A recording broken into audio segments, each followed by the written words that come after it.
President George W. Bush is now aboard Special Air Mission 28,000. It looks like Air Force One and usually is Air Force One, but it's only called Air Force One once a sitting president of the United States is aboard.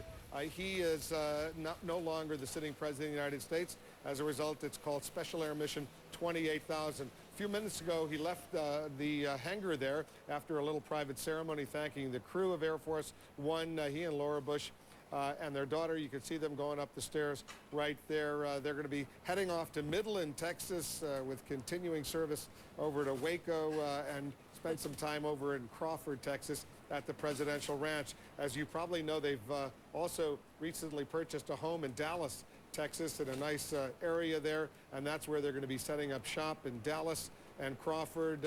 As she gets ready to write a book, and he has suggested, Anderson, he'll be writing a book as well, at least some point down the road. We have a lot more to cover of the inauguration of Barack Obama, and our coverage is only getting started right now. The formal parade is about to begin from Capitol Hill over to the White House. The President of the United States and the First Lady, Michelle Obama, they're wrapping up their luncheon in Statuary Hall. We're going to be seeing and hearing from them fairly soon, so stay with us. This historic day here in the United States. Our coverage continues right after this.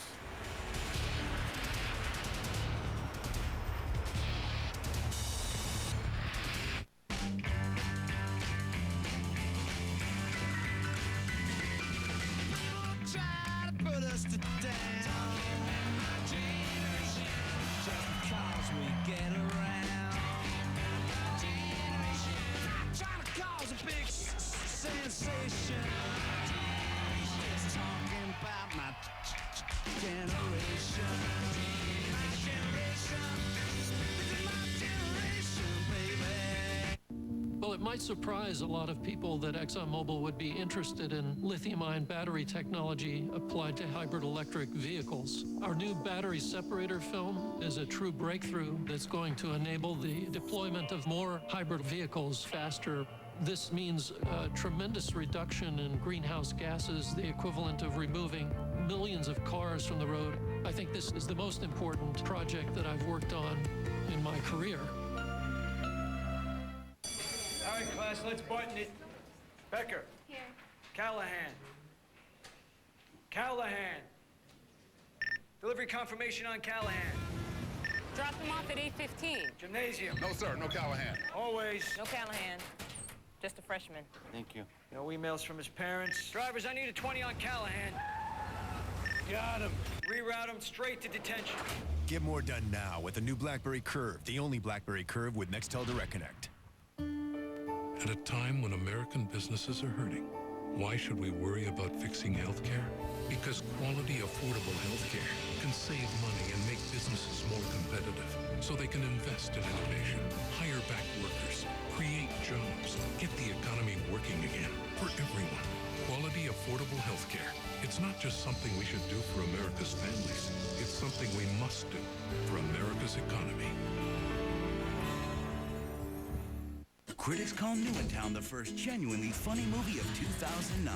No way. Yes way. Renee Zellweger, Harry Connick Jr. This is what romantic chemistry looks like. Okay? Yeah. New in Town. Rated PG in theaters January 30th. Some questions demand answers. So we at CNN search for truth. Let's go. Customer service. Yes, ma'am. Let me call up your account. It says here you recently moved. Network's slow today. I apologize. What you see here is the difference your network makes. Well, where is that report? Here it is. Got it. Is our network down again? The network on the right is Optimum Lightpath. So, how about the new field office on schedule? Well, we're having network issues. Up and running. Optimum serves businesses of every size. Larger companies rely on Optimum Lightpath. An evening with Anita Baker. Stunning soul-drenched melodies delivered by the incomparable Anita Baker.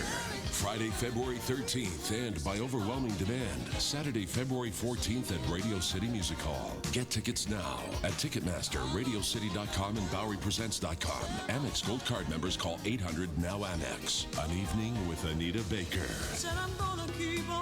Produced by NSG Entertainment and the Bowery Presents.com. State of with the Union with John King. CNN Sunday, 9 a.m. to 1 p.m. Eastern.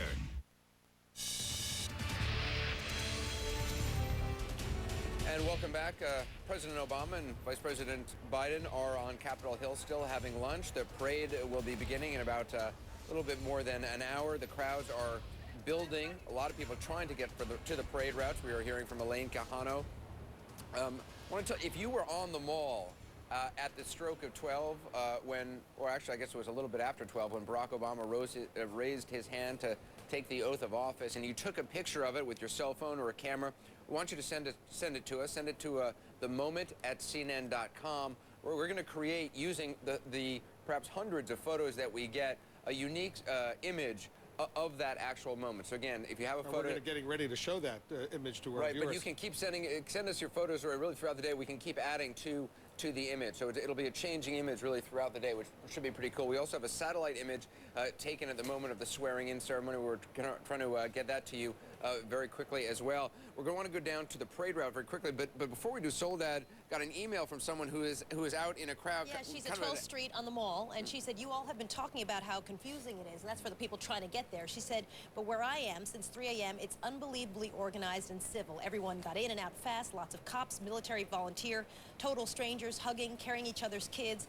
Lots of the older black folks are surrounded by young people, and they're holding court. They're telling stories of segregation to the young people and to anyone who will listen.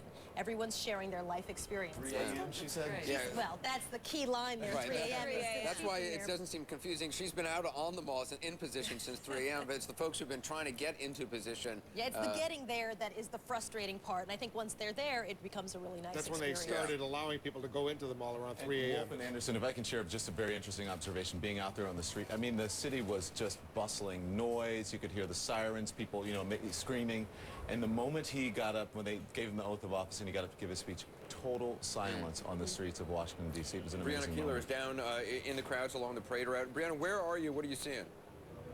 I am right now at 4th Street in Pennsylvania. We are several blocks from where we saw the swearing in, and the story here is that a lot of people made the decision between whether to see the swearing in and whether to be along the parade route and try to catch a glimpse of Barack Obama. I'm here with 40 students from the Bronx School for Law, Government, and Justice who are hoping, what are you hoping to see? We're hoping to see Obama! And I should say that their school held a mock election, and Obama won by a landslide, so we certainly have a lot of fans here. But Justine, let's start with you. You tell me, what does it mean for you to be here today? I'm very excited. This is the first African-American president. This is a historical event. I'm very happy to take part in this event and share it with my fellow classmates. Yeah. I'm very excited. Yeah. And Oscar, tell me what it took for you guys to get down here. It took us. We want to thank the Yankees, and we want to thank a law firm, Case Shoulders, that helped us get here. We've got Brianna, the last I just want to tell our viewers we're watching President Bush, his last flight out of Andrews Air Force Base. That flight taking him and his family back to Texas, where they will be living. Colonel Mark Tillman flying that plane. He's been the chief pilot of Air Force One throughout the Bush administration. Earlier, he was the number 2 during the Clinton administration. Actually started flying Air Force One during the first President Bush during his administration back in 1992. But he's retiring today, so he's flying. Colonel Tillman Anderson is flying. This is his last flight back to Texas right now. Once they land there and they fly back, he'll switch in the co-pilot seat, and the new pilot will take over, Barack Obama's new pilot. He's going to be the chief Air Force One pilot for the next So Barack many Obama years. gets a new pilot and a new vehicle, a new plane, a new car. Gets a new car, gets a new pilot. And they've just spent the last week or so fixing up Air Force One, cleaning it up, sprucing it up a little bit. President Bush's car was a 2004 model, I believe. This is now a 2009. He's the president of the United States, you know. He gets a new car. What's An wrong with American. Democratic Congress, don't forget. That's right. Well, there's a lot of other, yes, there's a lot of probably more important things in the vehicle he gets. Let's give General Motors and Cadillac a plug. It's a Cadillac, U.S.-made limousine. They need all the plugs they can get, I think. Brianna Keeler is still down with the crowd. Brianna, I'm sorry to interrupt you. We just want to bring that to our viewers. But clearly a lot of excitement with the folks you're talking to. Yeah, a lot of excitement with these students from the Bronx School for Law, Government, and Justice. Deshauna, what does it mean for you to be here? I don't know. I'm just really happy, and I don't know. what's your name? Brianna. Oh, so am I. Well, Brianna, tell me. Yeah, Brianna, you tell me. What was the coolest part for you so far? Singing. Yeah. We were singing in the street. We were so happy. And we got interviewed by. Tell me about. Is it sort of a feeling of community? Yes, joyfulness. And Oscar, tell me again, because we were interrupted before. Yeah. But what have you've obviously been studying in your school about this election. So talk to me about sort of seeing the end of the whole process here. This election has impacted in every shape and form in the classroom. Teachers have been placed it in their lesson plans. Teachers have made sure that everyone in our school is educated. It's our justice part of it, and it's our government part of our school. We're the Bronx School for Law, Government, and Justice, and that's what we represent here today. And what is your big hope that you would like to see President Obama achieve? What matters to you? What is a big concern for you as a young person? To me, I really feel that an immigration reform would be the best hope, that the first thing on Obama's agenda. You know, he promised the American people that an immigration reform would be '1, and that's what I hope for. That's what I'm here for today. And Justine, what would you like to see accomplished? Kathy, what would you like to see? Education. Like, I want to see, like, they worry more about education, like help schools and stuff. Yeah. All right, so a lot of young people here, very excited, Anderson, and they have definitely some issues on their mind about what they would like to see achieved by the new president. A lot of high hopes. All right, Brianna Kilo along the parade route. Still about an hour and 10 or 15 minutes away from the actual start of the inaugural parade. Some 13,000 people are going to be taking part in that parade. It's expected some 350,000 people lining the parade route. We, of course, are going to bring you that throughout the day. Our coverage continues well into tonight. We were just joined by Alex Castellanos. It's the first time we've had a chance to talk with him, part of the best political team on television. Alex, as you watched history transpire over the last several hours, your thoughts? Well, tremendous moment for the country. If you read Obama's first book, I think Dreams from My Father, you saw a little bit of that today. A lot of different Barack Obamas. There's the Harvard elite in the Chicago streets, the heartland values, and just a panoply of there's a tremendous breadth of the country. And today in the speech he said that our patchwork heritage was our strength, not our weakness. And we saw a lot of that. He talked about a new country, this where we all come together, but he also talked about that our success was built on old values. So I think today we didn't see any hard choices. We didn't see any one idea that this is what the Obama administration was going to be about. Instead, we saw an effort to, I think, bring everyone together. And of course, that's what this day should be about. I think we still have Paul Begala down there. Paul, it's all fancy rhetoric right now and a lot of talk about bipartisanship. How long does that actually last for? Actually, I was going to do a take and look at my watch, but honestly, actually longer for this president than I think for any president since Ronald Reagan. Both, John King mentioned this earlier, both Bill Clinton and George Bush came in with perhaps a little rockier political terrain underfoot. This man has a very strong mandate, and he has built on that. 52.6% of the vote on Election Day. 10 weeks later, 82% support from the American people. That's not just a poll. That's political capital and political credibility, and he seems, I think, to be very prepared. He's going to move very quickly. If you talk to members of his team, which I do from time to time, this is not just going to be a week of celebration. In fact, Alex and I were talking before, you could sort of, maybe I'm projecting, but you could read in his eyes, Barack Obama sat down at that lunch in Statuary Hall. He wanted to get to work. I think he wished he was one of the staffers jumping in the vans to go down to the White House and get to work. John King, I think you're also still there. Economically, we're in a situation we haven't seen before. In terms of politics, though, have we seen anything like this? I mean, this kind of level of support for a president at this stage? I've seen nothing like this where 8 in 10 of the American people have a favorable opinion. High numbers, 60, 70, 80% say they will be patient. The question, Anderson, is political support, political goodwill can melt like butter. And the question is when next month the unemployment report comes up, if the jobless rate is 7.2% nationally now, if it starts inching up and in the early months of the Obama presidency it goes near 8%, some think it could pass 9% over the course of the next year. At that point, when the economic data keeps hitting the American people essentially across the head and across the chest and it's more bad news, does that counterbalance the political goodwill. At the moment, the American people are giving this president time, and he has been very careful, as he was today, to say we are going to get about fixing this fast, but it won't happen overnight. You won't feel it tomorrow. You won't wake up tomorrow and see more jobs in your community. But there are competing pressures. He has enormous goodwill, but all the economic anxiety, all the economic frustration, all the mistrust of how the government is spending all this money, the Wall Street bailout, now billions more in stimulus, that hasn't gone anywhere. Obama has a great platform to start with, but all the skepticism and all the mistrust of government is still out there. And if he has a misstep, what was George Bush's problem and what undermined John McCain could quickly say hello to Barack Obama. Gloria Borger, how long is it that Barack Obama has?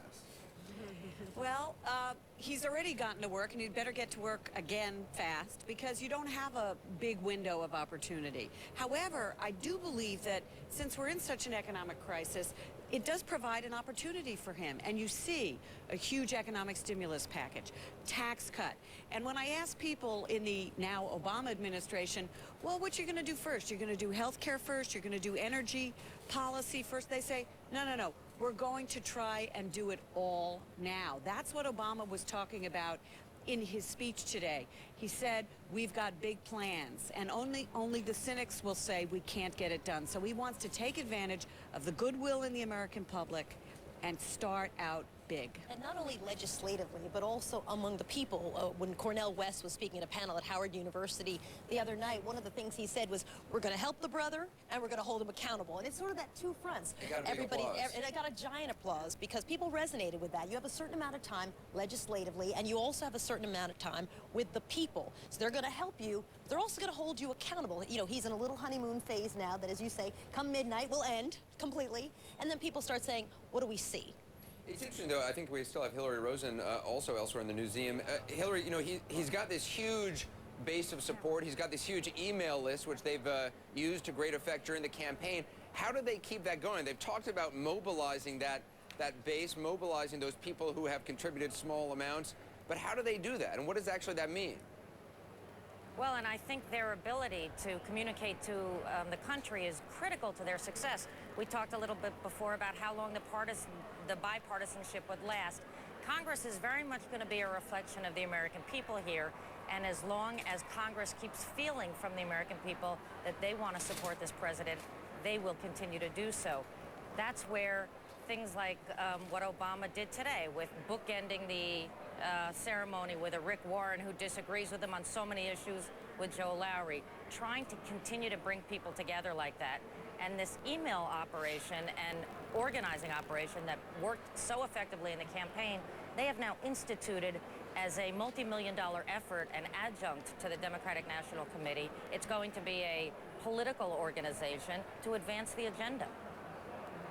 Hillary, I want to alert our viewers what's coming up over the next few moments, indeed the next several hours, but immediately they're wrapping up this luncheon over at Statuary Hall on Capitol Hill. The President of the United States, the Vice President, about 200 guests. There are going to be some gifts exchanged. They're going to let the cameras come back in. We're going to be hearing from Joe Biden, the Vice President, and from Barack Obama, the President of the United States. They'll be speaking there. We'll share that with all of you. Don't go away. There's a lot more coming up. And then that parade down Pennsylvania Avenue. Our coverage of the inauguration of Barack Obama will continue right after this.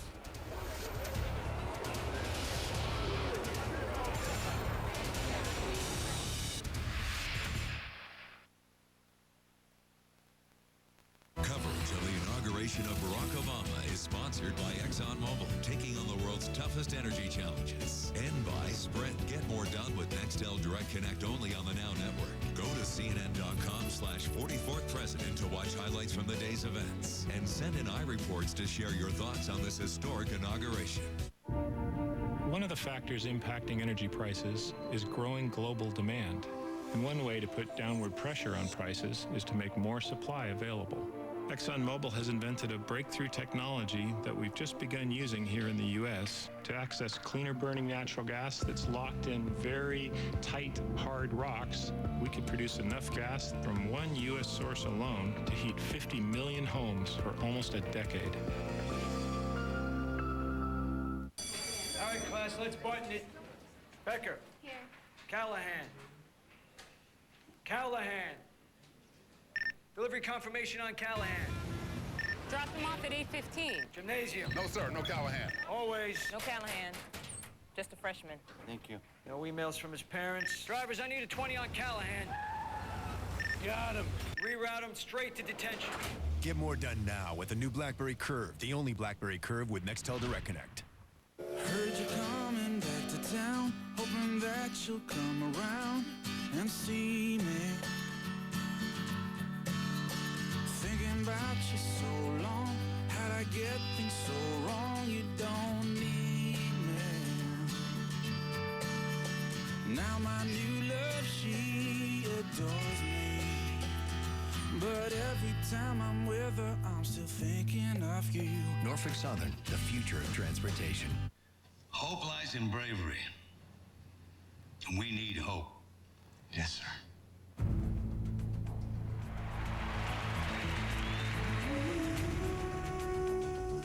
He has a destiny in him.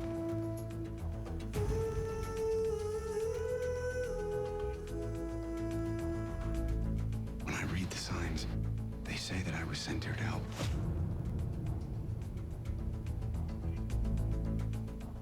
Hello, I'm Patrick Cox, founder of Taxmasters.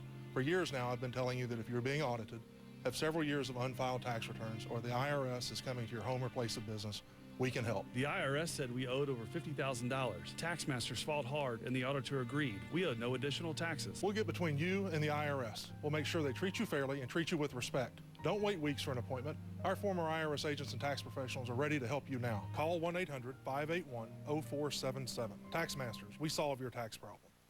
With the phone company, you can get voicemail. Hope you didn't leave yet. It's a left on Bank Street, not a right. With Vonage, you can get voicemail as email, wherever you are. Vonage works by connecting your high-speed internet with your phone.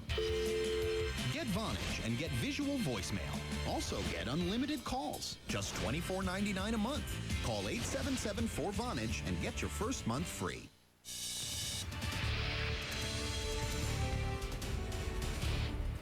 Welcome back to our coverage. This is Pennsylvania Avenue here in Washington, D.C. This is where the parade will take place. That's going to take place shortly, but they've got some business that they're still wrapping up on Capitol Hill. The president, the vice president, and the first lady, Jill Biden, and about 200 guests. They're wrapping up a luncheon that's been sponsored by the Congressional Inauguration Committee. Senator Dianne Feinstein, the chair of that. They told the cameras that they had to go out during the private luncheon, but they're about to let those cameras back in, and there's going to be some exchanges of toasts, some presentation of flags. We should be hearing from President Obama and Vice President Biden shortly, briefly, but they'll be responding to some bring toasts. Those remarks to you if, in fact, they do speak. There's sometimes some difference between what's on the schedule, but we're told they are scheduled. They're running about a half an hour behind schedule. They're running late. Maybe they'll try to cut down some people's remarks, but clearly there are a lot of people along the parade route. Some estimates as high as 350,000 people will be finally watching that parade stretched all throughout our nation's capital. Look at the line of security on either side. Basically, the line of black is all security personnel, law enforcement personnel, several feet thick, several people thick that line is on both sides of Pennsylvania Avenue. And Chris Lawrence is right in the middle of everything. Chris, tell our viewers exactly where you are. His motives were, I don't know if we have Chris Lawrence, but hopefully we will have him. He's someplace he's in the midst. He's in the midst of that crowd right now. You see the security there. It's intense. Yeah, go ahead. I was going to say, keep in mind, behind those guards there, and the police and the military, then you have the metal barricades. And what happens outside of the metal barricades are more metal barricades holding people back. So at this level, you're several sort of blocks in. These you have people to make are the lucky ones. They have been able to get through all the security barriers, figured out where the entrances are, because that's one of the confusing things is actually there's limited number of entrances to these areas, and it's hard to figure out which ones you're supposed to go to. And there wasn't much information, so I'm sure the people there have been there since 3 o'clock in the morning, 4 o'clock in the morning, 5 o'clock in the morning, staking out their spot and standing there. And you have so many police officers who are not from the Washington, D.C. area. They've been brought in from other parts of the country. And to a certain degree, at least I discovered this morning, just trying to get to where we are, you know what? You got to talk to some of these cops and let them know who you are, and they might let you through. Did you have that experience? Yes, I did have that experience, and it helped when people said, "Oh, hey, Don Lemon, CNN," and then they go, "Okay, all right, we'll let you through." I have to say, I'm working with Wolf Blitzer. That's the only thing that seems to work. But you know what? I want to say the temperature, we can feel it here, is quickly dropping, and if they take much longer or get further behind on the schedule, these people are going to be standing out. I would say I got no special dispensation. Absolutely not. Did you get a ride, That's or the way did it you should walk be. I all don't the think way? we should be getting. I walked all the way here.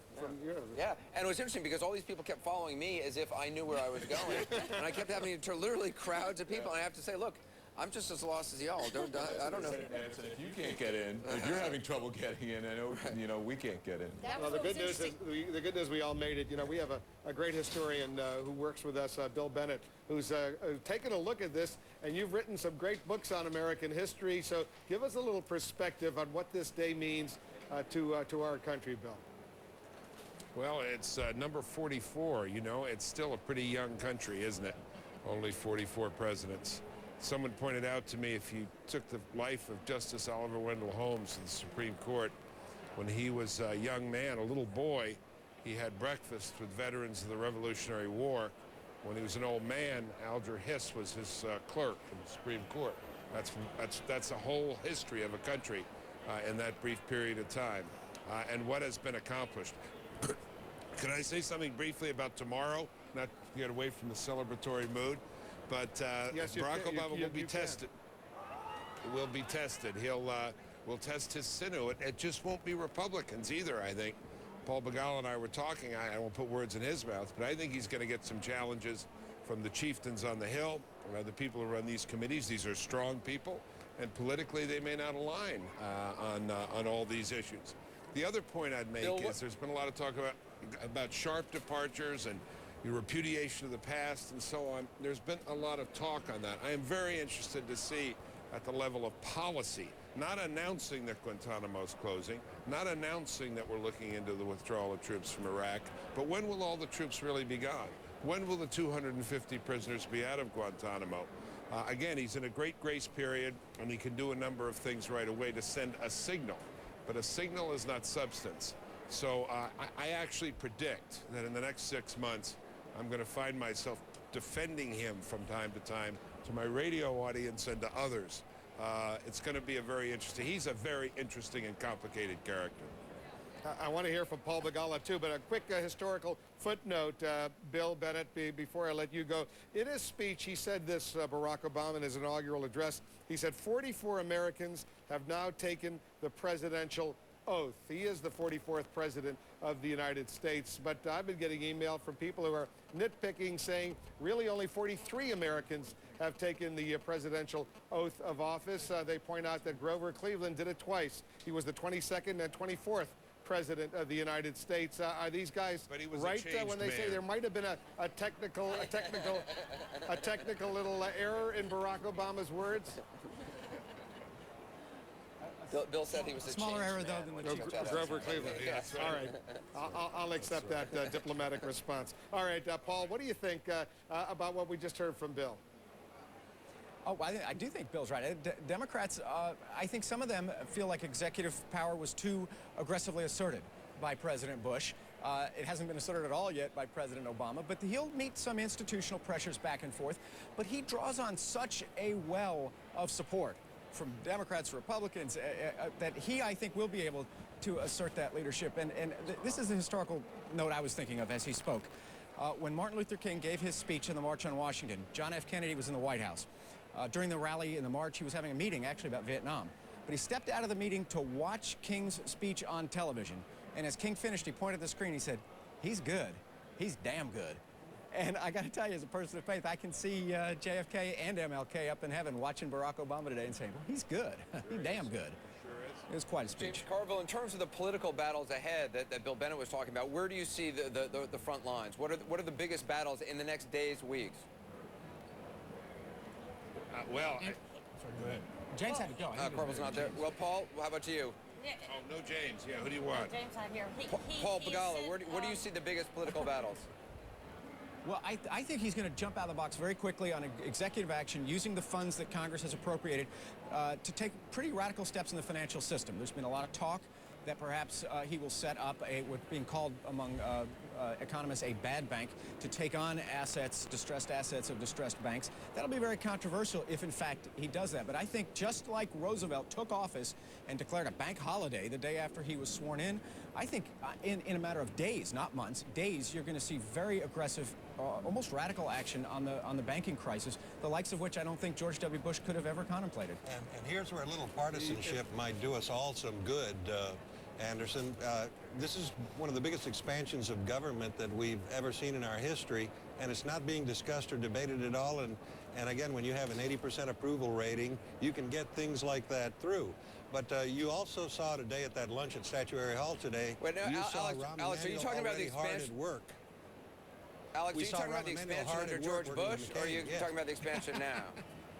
Well, that's, no, listen, that's a good point, because George Bush, I think... You will see Republicans finding a more conservative voice on this issue. It's been difficult for Republicans to do this when George Bush championed this multi-billion-dollar bailout. They'll find their voice a little clearer. You'll see a much clearer demarcation. And note again, if Obama goes ahead with this version of a new bank or a second big bailout, it will be a kind of continuation of the dreaded Bush policy. It's going to be very hard, though, for Republicans to jump too quickly on criticizing Barack Obama for trying to save either the financial system or, more importantly, the home mortgages of millions of Americans that are struggling from bad savings and loan practices, bad mortgage practices. So I think he's going to be given some leeway. The interesting part is when there are recalcitrant members, will the Obama team be willing to take them on directly? Will they use this grassroots organization to start to lobby specific senators, particularly maybe Democratic senators, directly and use some of that political capital that they've stored up? Or whether those are going to be more inside fights. And I think that those challenges are things that they haven't quite worked out yet. Remember, the stimulus President right Obama now is put it at the end of his inaugural address. Hold on, guys, for a minute. We just want to move on, but I want to remind our viewers at the end of his inaugural address, President Obama spoke of this winter of our hardship. I think he's underscoring how painful this period is right now, and it's probably going to get worse in the immediate period ahead, economically speaking, of course. Tom Foreman is joining us right now. Tom, the White House website, right exactly at noon Eastern, when Barack Obama became president of the United States, what happened? It changed, Wolf, and it changed big. Here it is. Hillary was asking a minute ago whether or not he will use that grassroots organization. I think this is a very clear signal that not only will he, but he is strengthening that organization. Look at this new website. It's got messages about revitalizing the economy, about public service. It has his entire agenda on it. It looks a lot like his campaign website. And remember, one of the primary reasons he won is because he used the internet so much better than anyone else to mobilize millions and millions and millions of people. Now he's paying them back. He's got his new biography up here as President of the United States, and I will tell you, having looked at a lot of White House websites, this is the slickest one by far. It's got on here video from the train ride just the other day. You can recreate these moments. And probably most important in all of this, I think one of the things that people really have to pay attention is if you look at the basic message that they're sending from the White House here. If you scroll down, take a look at this one. Changes come to the whitehouse.gov, and they're doing here precisely what they did during the campaign. They're making a direct call to people to say, sign up for our emails just like you did in the campaign from the White House. We will keep you connected to our policies, and there's no question what this means. This will be a quick and easy way for Barack Obama to stoke the fires under that boiler of public support when he needs to push congressmen, to push Senate, to keep this thing on track by keeping those millions of people out there who've been supporting him all along still on board, paying attention to his presidency like they did his campaign. Wolf? Yeah, amazing how quickly they do that and how sophisticated, Anderson, that new technology that Barack Obama will bring to the White House. I did use it very successfully to get elected president, and now he's going to use it to govern, no doubt, as well. All right, we're only a few minutes away, maybe 10 minutes away from sharing with you something we've been promising for the last several days, what we call this photosynth moment. the moment when he was sworn in and became the President of the United States. We had people taking pictures from literally hundreds and thousands. It sounds like something from Star Wars, a synth. Yeah, it's only something that David Borman could come up with. I still don't quite understand how it's going to work. Washington Bureau Chief. So we're going to share that picture for you. It's a unique vantage point, a three-dimensional shot of what happened at the moment when he became President of the United States. We're only about 15 minutes away from another image we're going to share from outer space, a satellite picture, despite some of the cloud cover, of the mall on this day. Is this from one of those Predator drones? No, this is from an actual satellite. One of those geo satellites that's going around without people up there. Yeah. It's very cool. So I want our viewers to stand by for that. We're also standing by to see Barack Obama and Joe Biden. They're getting ready to leave that luncheon on Capitol Hill. The parade also getting ready to start. Our coverage of the inauguration of Barack Obama will continue after this.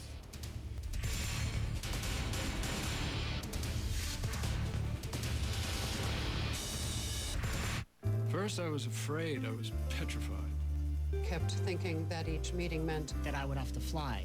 But then I spent so many nights Reading emails way too long. that I grew strong. Network video came along, and so I'm back. No time to waste. Just click the mouse and get things done. See people face to face. I should have changed things long ago. This technology saved the day. Instead of doing it in that same old silly way. Come on, let's go. Pick up the pace.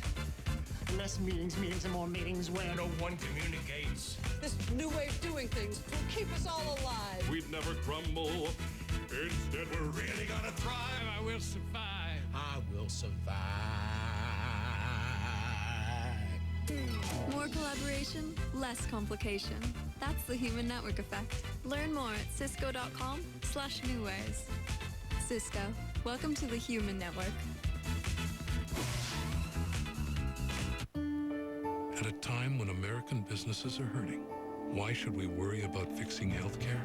Because quality, affordable healthcare can save money and make businesses more competitive, so they can invest in innovation, hire back workers, create jobs, get the economy working again for everyone.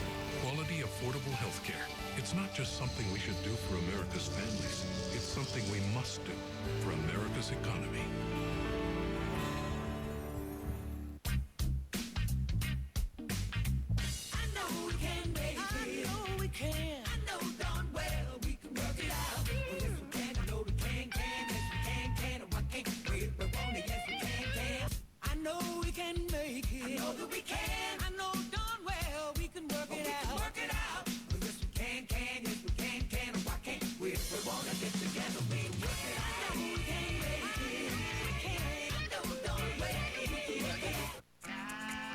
History comes in your size.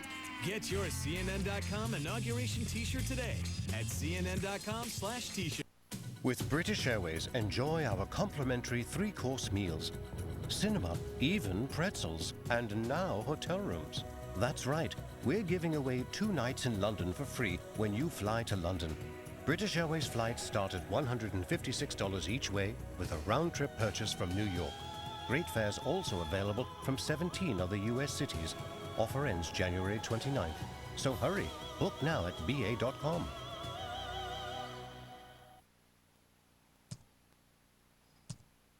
All those years when Michelle was working, her hands used to fly over those keys.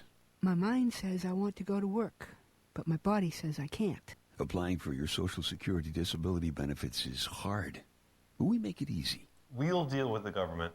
You have enough to worry about. Call us. 1-800-66-BINDER.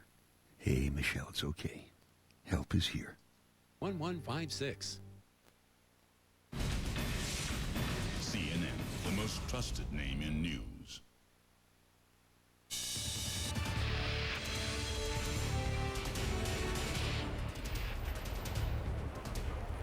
The crowds are lining up on Pennsylvania Avenue here in Washington, D.C. Lots of security, understandably so. Once the president begins that motorcade down Pennsylvania Avenue toward the White House, we'll have extensive coverage. Right now, as we know, they're still in that luncheon up on Capitol Hill and Statuary Hall, but I think it's getting ready to wrap up. There'll be some exchanging of flags and gifts, some toasts We'll try to cover all of that as we get ready for this parade to begin as well. On Pennsylvania Avenue, they're going to be making their way over to Lafayette Park, right near the White House. Suzanne Malveaux is there. Suzanne, what's going on where you are? The people have gathered here. They've been here for hours and hours, and they're just waiting in excitement, anticipation. Jeffrey Toobin and I both here.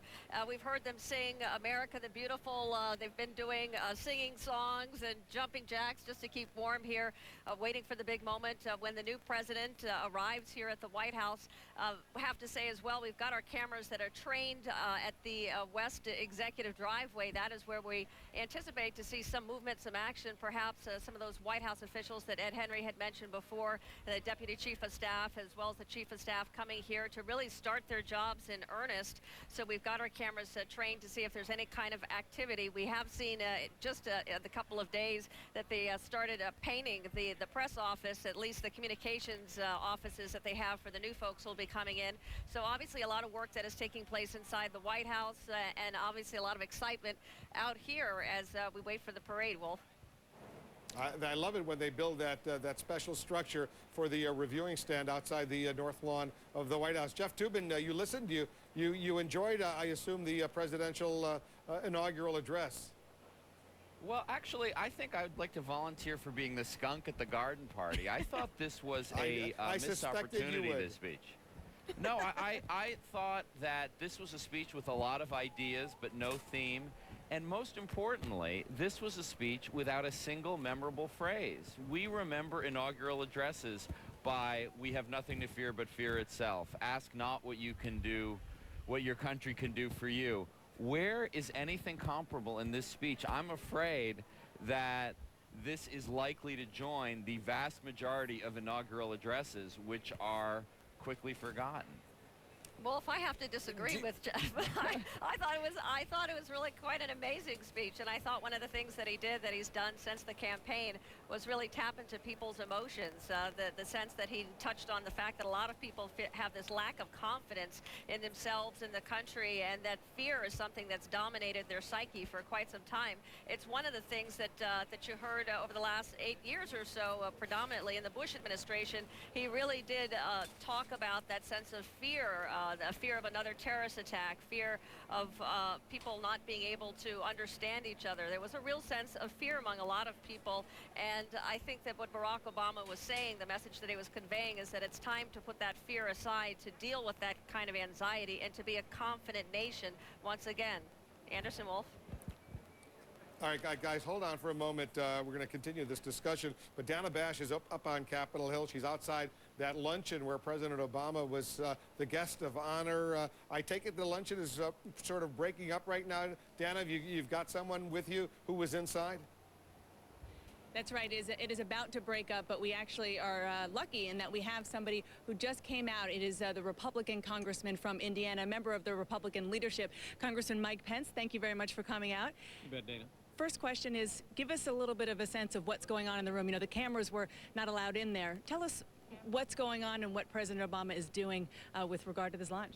Well, for Washington, D.C., it's a very intimate gathering. The tables are circular tables. The mixture is very bipartisan at each and every table, and I think there's a genuine spirit of you know, the historic and civic importance of this moment, and the president has been, as we say, working the tables. You said before he was working the room almost like a wedding. Yeah, it has a little bit of a feel of a rehearsal dinner, and maybe that's a good metaphor for what we're doing. I had a chance to chat with the president, and we immediately began to talk about some issues. You know, House Republicans are bringing forward a series of proposals for stimulus that we hope are given a fair hearing and markups this week and next. And the president indicated to me his interest in talking about those things and dealing with budget issues, trying to do that in a bipartisan way. And we take him at his word. We look forward to that dialogue. Thank you very much for coming out and telling us what's going on behind closed doors. Appreciate it. That's Congressman Mike Pence giving us a sense of the color of what's going on in there. You heard him say that Barack Obama is working the room like a wedding, but also clearly the business of the people and the differences clearly that are going to go on between these Republicans and Barack Obama. It's on their minds already. Wolf. All right, Dana, thanks very much. And as soon as we see the president and the vice president leave that luncheon, we're going to go back there. But John King is going to share with us right now something we've been talking about for the synth, the photo synth. That moment, John, when a lot of our people, we asked people who were nearby to take a picture of Barack Obama becoming president of the United States, and then we created a new three-dimensional vantage point of what happened. Share it with our viewers.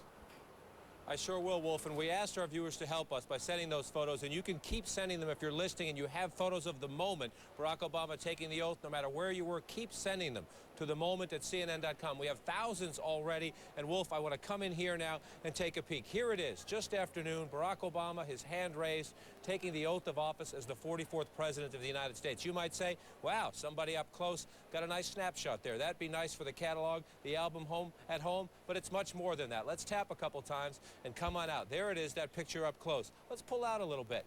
These are more pictures. Thousands of them have come in. This synth is built on roughly 140. And what we do is we get more and more. Let's drop out now. You see the presidential seal. You see the crowds, the VIPs up here. Let's keep coming out. You see the seal here. We can come around more. The more these photos come in, this collage is built, and you can see what it looks like from here. I'm going to reach across. Excuse my hand. We'll take a perspective of what it looked like from the side over here. We can come back around and see again this way. Come around multi-dimensional, come more over this way. You see the west front of the Capitol here. Let's come back over to where the president was taking the oath of office. You see him here. We're going to come all the way back now. Because our viewers helped us out, you see even people taking pictures on their cell phones down here. Keep sending them in because we can take you back some more. We can take you back more still. Look at the depth of the crowd here, still on the Capitol grounds. And how did we do this? Well, let's show you what it looks like. You have all of these pictures, about 140. You see all different perspectives, a little further away here, off to the right, off to the left. If you look down here, who's watching this event? There's Oprah Winfrey right down here. Other VIPs in the crowd as well. And as this goes on and on and on, you can bring out these pictures, and you bring out the picture and you build the synth from there. All of these photographs, thousands coming in so far. You can start with one. This photograph sent in of the flag flying over the Capitol, but because of this technology, we can make it so much more. We just bring them all together. The synth program links them up by points of common reference, takes a photo taken from way back here, links it to the photo taken way on in, and you bring it all out and look at the multi-dimensional nature of this. You want to get a little closer? Just touch.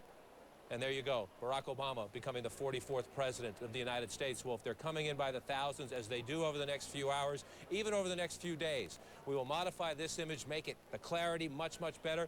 We'll maybe build some new ones. If we get a lot of photos from this angle, we'll build a special one from here. Same on this side. So if you have them, not just of this, if you have them from anywhere around, but of this scene right here, send it to the moment at CNN.com, and we'll make it better as the hours and days go on, Wolf. Yeah, it's going to be amazing, Anderson. I love that. Gloria Borger actually took a photo from our position and sent it in. So we'll see if that shows up in the synth. It's cool. I was skeptical, but I must say it's actually very cool. And you know what else is going to be cool? That satellite image, that satellite picture of the whole mall area that we're about to release as well. We ordered a But it'd be picture nice to get some space. from people who are all the way back, even by the Washington Monument, by the Lincoln Memorial, and really get a sense of the depth of the crowd. And as we build this is something you'll be able to watch along. By the way, if you want to go to see that photo synth, go to CNN.com/themoment. One word, the moment. You can see it yourself. But if you want to send us your photo, you got to go to the moment. Send it to the moment at CNN.com. There you go. Stand by, guys. I want to go back to Dana. She's outside that luncheon in the rotunda on Capitol Hill. What's going on, Dana? What's going on, Wolf, unfortunately, is that we have reports now that a senator has collapsed inside the luncheon that's going on behind me in Statuary Hall. We have, honestly, mixed reports as to who it was. One of our colleagues is reporting that it was actually Senator Robert Byrd, the oldest and longest-serving senator, that he was the one who collapsed. And I was told by another Democratic senator who came out and talked to me that it was somebody else. So there are mixed reports on who it was. But we can tell you that paramedics were called at 2:35, so not that long ago, less than 10 minutes ago, and we are waiting to find out more information, but that's what we know. So certainly this is horrible news no matter who it was, and certainly changing the tone here dramatically as Barack Obama is having the celebratory lunch with members of Congress in Statuary Hall behind me. Wolf. We did see Senator Robert Byrd seated while Barack Obama came around, and he gave a special greeting to the senator who remained seated while other people were standing around the table. A longtime senator from West Virginia. We know he's you know, an elderly man, and we know he hasn't been in great health, but just recently got reelected from the people of West Virginia, and we're sorry to hear it. Dana, stay on top of the story and update us when we get more information. We, of course, wish Senator Byrd only the best. We hope he's doing fine. If it's in fact it is Senator Byrd. Dana, you getting more? I just want to tell our viewers the other senator that we were told, in fact, again, a Democratic senator just came out of the lunch to tell me that somebody had collapsed, and this senator told me that it was actually Senator Ted Kennedy of Massachusetts. Senator Ted Kennedy, who, of course, has been suffering from brain cancer, who had surgery 9 months ago when he was diagnosed, but has been doing much better. He has been here on Capitol Hill day in and day out working.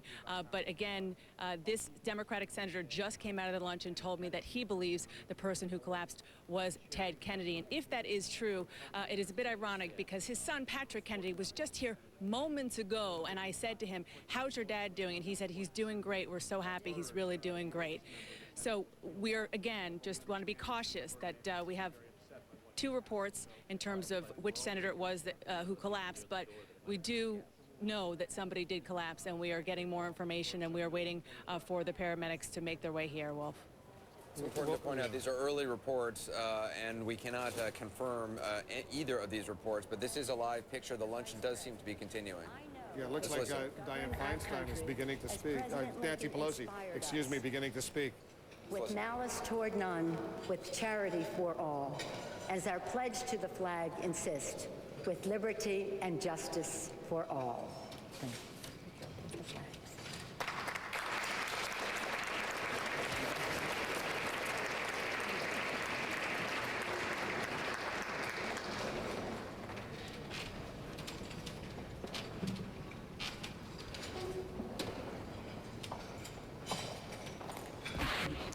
And now, if I may, I'd like to ask my distinguished ranking member, Senator Bennett, if he would come to the stand to present the inaugural photographs. Thank you. This is a memorable occasion for everyone involved. As the father of 6, 4 of whom are girls, I have learned that the most memorable occasion, the wedding, is never solidified until the photographs have been taken. And so it is my great honor to present to the President and the Vice President the official photograph that proves that it really happened. Thank you.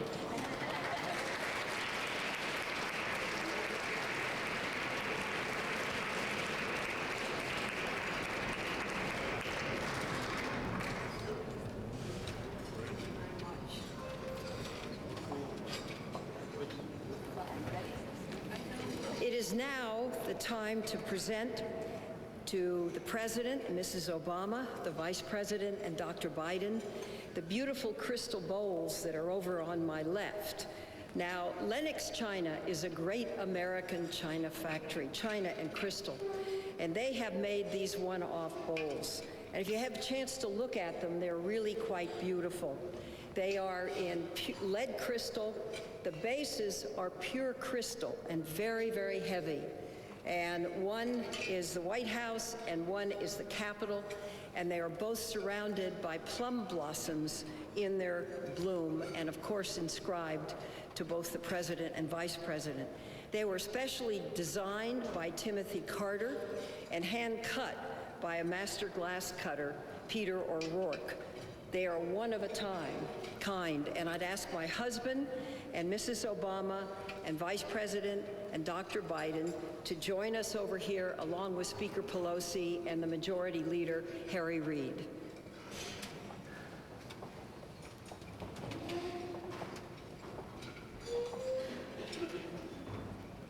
Am I supposed to go over?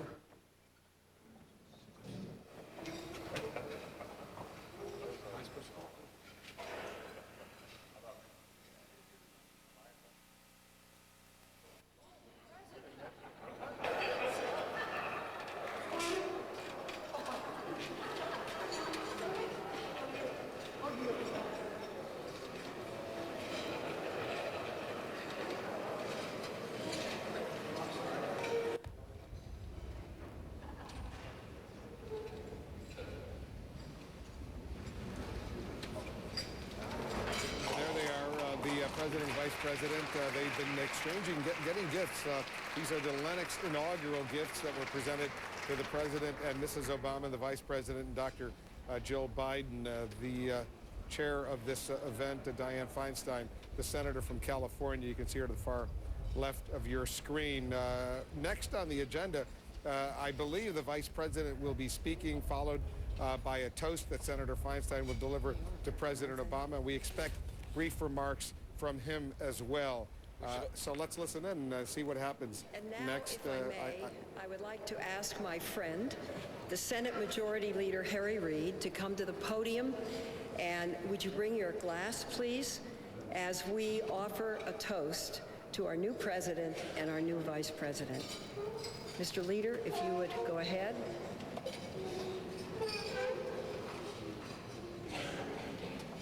Vice President Biden, I've been asked to give a toast to you. Only one other time in history has a senator and a senator simultaneously been elected President, Vice President. My predecessor, Lyndon Johnson, and John Kennedy. Barack Obama, when he served in the Senate, served on the prestigious Foreign Relations Committee. Where else would he go to find the best teammate he could find than the person that ran that committee, Joe Biden?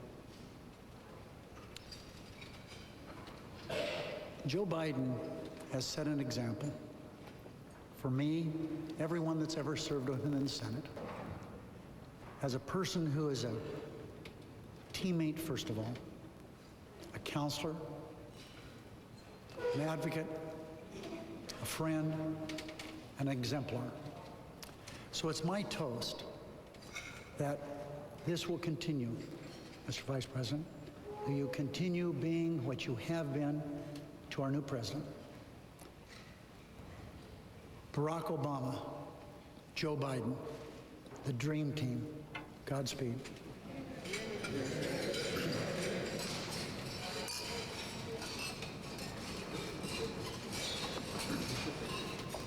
And now I would like to propose a toast to the new President of the United States.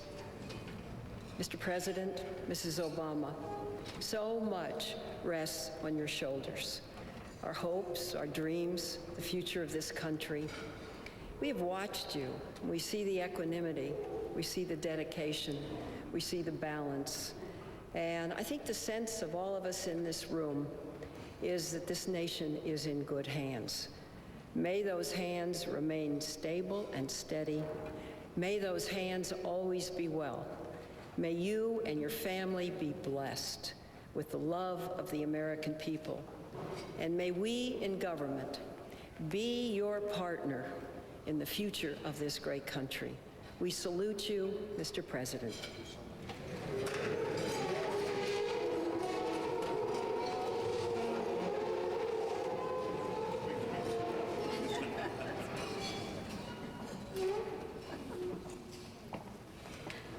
Please, everybody be seated.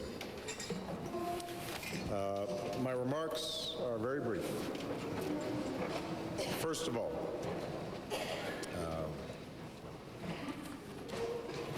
I know that while I was out of the room, concern was expressed about Teddy.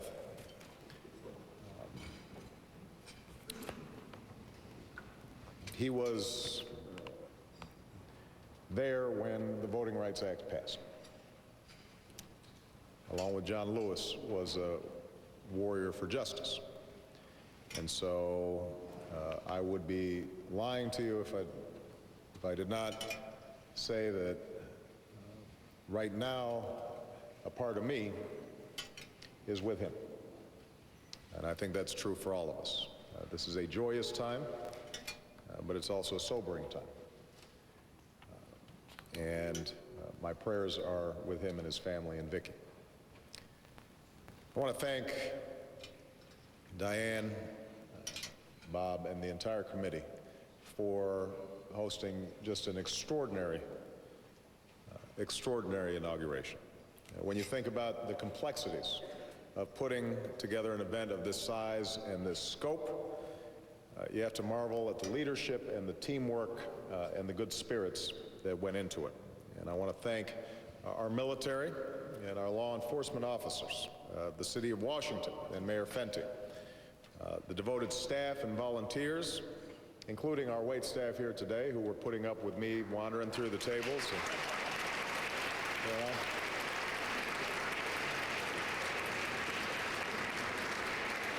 It's always hazardous duty serving in a room full of politicians. But I thank all of you for just an incredible, incredible event. This has been a historic inauguration that's been noted before. You see it not so much in this room, although this is a gathering of some of my best friends and my family and people with extraordinary records of leadership in this country, including our past presidents, President Carter and Clinton, as well as Vice President Quayle. Did I miss anybody? And Vice President Gore, right in front of me.